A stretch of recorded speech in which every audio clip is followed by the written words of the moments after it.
Magandang araw mga kabumbo sa ating pong mga nakikinig sa ating mga kabumbo. Live po tayo ngayon sa Bombo Radio Interior. Ako po si Bombo Jess, sa inyo pong makasama sa ating pong palatuntunan Bombohanay sa tanghali.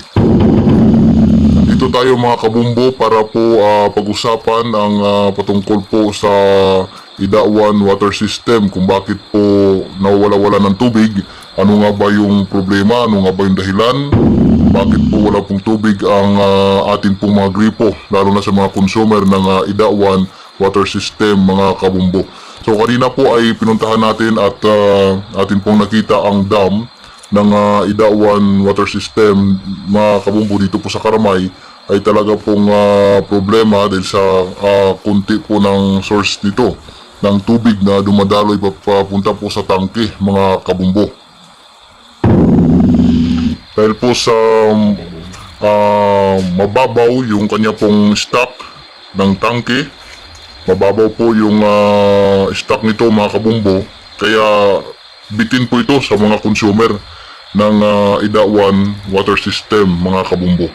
At isa pa ay napakahina po ng daloy ng tubig sa ilog mga kabumbo, kaya po problema talaga ito lalo na sa mga consumer natin.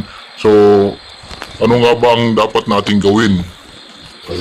Sa halip na magreklamo tayo, ay gumawa na lang po tayo ng paraan para magkaroon tayo ng tubig sa atin pong mga tahanan. Kasi wala naman po tayong maasahan dahil po sa kita naman po ninyo na kaunti lang yung tubig sa ilog na ito ng Idawan Water System mga kabumbo.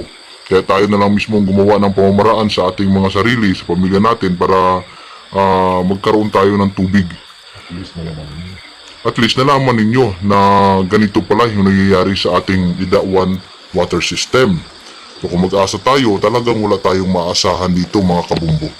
So ano ba yung mga dahilan kung bakit po nagkaganito yung atin pong Idawan Water System na naubusan ng tubig?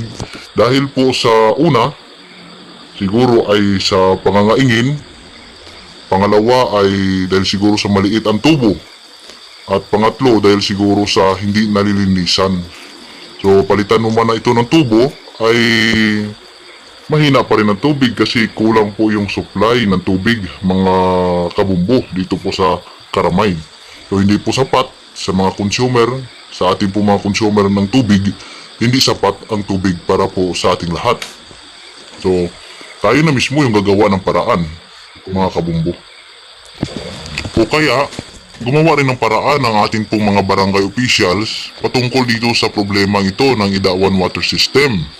Dahil po ito ay pinaka-importante sa lahat, yung tubig, lalo na po sa mga consumer, lalo na po sa mga kabarangay natin dito po sa may Karamay. Kaya kailangan din pong kumilos mga kabumbo yung ating pong mga barangay official. Maraming po salamat sa inyong lahat mga kabumbo. Ako po si Bombo Jess. Magandang araw po sa inyong lahat.